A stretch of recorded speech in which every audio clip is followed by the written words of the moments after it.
आज हम लोग जानेंगे कि विशेषण किसे कहते हैं और विशेषण के कितने भेद होते हैं। संज्ञा अथवा सर्वनाम की विशेषता जैसे गुण, दोष, संख्या, रंग, आकार, प्रकार आदि बताने वाले शब्द को विशेषण कहते हैं। उदाहरण के तौर पर 1 किलो चीनी लाओ। कितनी चीनी लानी है? 1 किलो। ये उसकी विशेषता बताई जा रही है, जैसे कि काला, गोरा, कम, ज्यादा, कुछ आदि शब्द।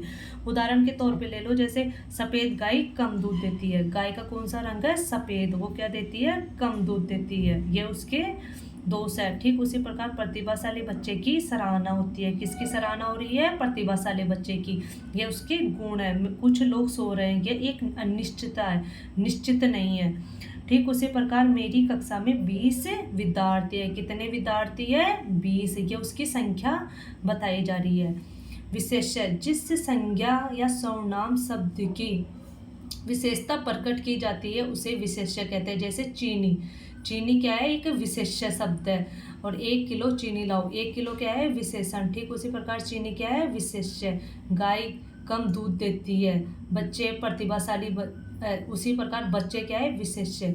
विशेषण के कितने भेद होते हैं? 4। जैसे कि गुणवाचक विशेषण, परिमाणवाचक विशेषण, संज्ञावाचक विशेषण, सार्वनामिक विशेषण। गुणवाचक विशेषण जैसे कि रंग, रूप, रंग, स्थान आदि का बोध कराता हो।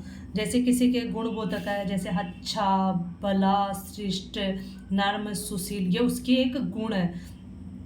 ये गुणवाचक विशेषण में आता है। ठीक उसी प्रकार दोष, जैसे किसी के दोष ले लो, बुरा, खराब। हम कह नहीं देते हैं कि कुछ लोगों के बारे में कि नहीं ये तो अच्छा नहीं है, ये तो बहुत बुरा आदमी है, ये तो बहुत खराब है, ये उद्दत है, ढीठ है, कंजूस है आदि, ये उसके दोष होते हैं।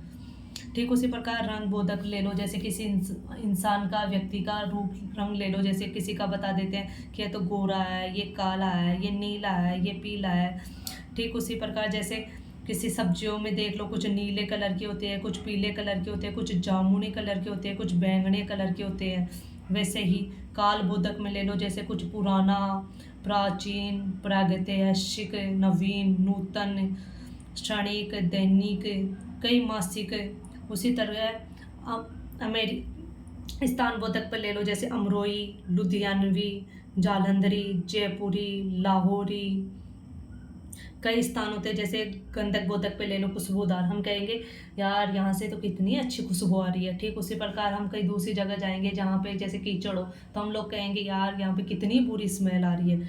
जैसे दिशा बोधक ले लो, जैसे कि हम कहेंगे कि ये तो पूर्व दिशा है, ये पश्चिम दिशा है। ठीक उसी प्रकार अवस्था बोधक ले लो, यहाँ पे गीला है, यहाँ पे सूखा है, यहाँ पे नम है, यहाँ शुष्क है।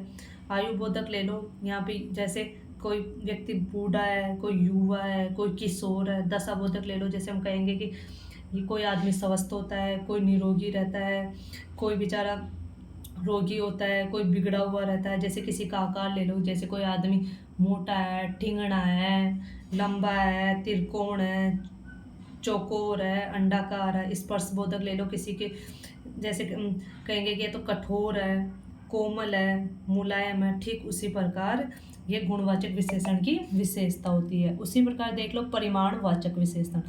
परिमाणवाचक विशेषण में 2 प्रकार होते हैं, जैसे निश्चित और अनिश्चित। जैसे जैसे 2 लीटर दूध, 10 मीटर कपड़ा, 10 किलो सोना, 2 किलो चांदी आदि इनकी निश्चितता होती है। जैसे हम कहीं उदाहरण के तौर पे देखेंगे, मैं प्रतिदिन 4 लीटर दूध लाता हूँ। कितना दूध लाता हूँ? 4 लीटर। तो ये एक निश्चितता है। उसी प्रकार अनिश्चितता, जिसकी कोई निश्चित नहीं होती है, जिसकी कोई माप नहीं होती है। जैसे कुछ आम, मैं कुछ मीठा भी खाता हूँ, कुछ मैं थोड़ा दूध पीता हूँ, बहुत घी है, उसकी कोई नाप नहीं है। ठीक उसी प्रकार संख्यावाचक विशेषण कितने प्रकार के होते हैं? 2 प्रकार के, निश्चित संख्या और अनिश्चित संख्या। जैसे इनमें निश्चित संख्या जैसे 10 विद्यार्थी, 5 कापियाँ, 2 गांव, इनकी भी कोई संख्या निश्चित होती है। उसी प्रकार अनिश्चित संख्या जैसे कुछ छात्राएं, कुछ गाय, जैसे उनकी कोई संख्या निश्चित नहीं होती है। आप लोग सोचोगे कि अब ये परिमाणवाचक और संख्यावाचक विशेषण में क्या अंतर है। जैसे आप देखोगे, जैसे हम बोलेंगे कि मोहित 10 केले खा गया। कितने केले खा गया? 10। इनकी क्या है? संख्या है।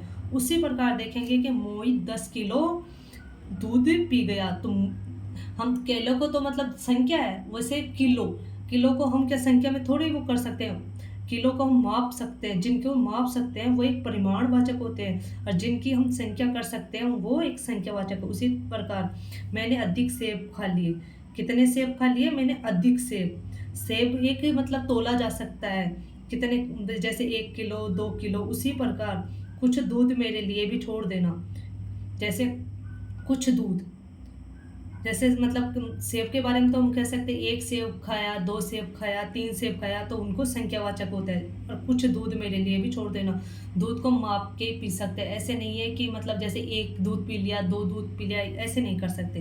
तो इन दोनों में यही अंतर होता है। अब आता है सार्वनामिक विशेषण। सार्वनामिक विशेषण में भी होता है कि जैसे निश्चित, अनिश्चित, प्रश्न काल और संबंधवाचक। जैसे निश्चित में जैसे वैसे उसी के प्रकार होता है, जैसे सर्वनाम में देखा होगा आपने, यह कलम उठा दो, उस पुस्तक को यहाँ ले आओ, ठीक उसी प्रकार अनिश्चितता में भी किसी को कुछ दे दीजिए, कोई व्यक्ति आपसे मिलने आया है, इस प्रकार अनिश्चितता होती है। और प्रश्नवाचक में जैसे वे लोग कौन थे, कौन लड़की खड़ी है, आप क्या समाचार देना चाहते हो, प्रश्नवाचक चिन्ह होता है। और संबंधवाचक जैसे जैसा बोया वही तो काटोगे, जिस कार्य को करना है उसके बारे में अच्छी तरह विचार कर लो। अब सार्वनामिक विशेषण और सर्वनाम विशेषण में क्या अंतर है? अब इसमें ये देखोगे कि यह आम पक्का है, क्या है, यह आम पक्का है, वह कच्चा है, तो यह क्या है, एक है सार्वनामिक विशेषण, और वह क्या है, सर्वनाम। उस घर में सहेली रहती है, किस घर में रहती है, उस घर में रहती, उस घर में रहती है, तो ये क्या है, एक सार्वनामिक। उसने मुझे क्या बुलाया है, कि ये क्या है, एक सर्वनाम। तो आज की क्लास यहीं समाप्त करते हैं। नमस्ते।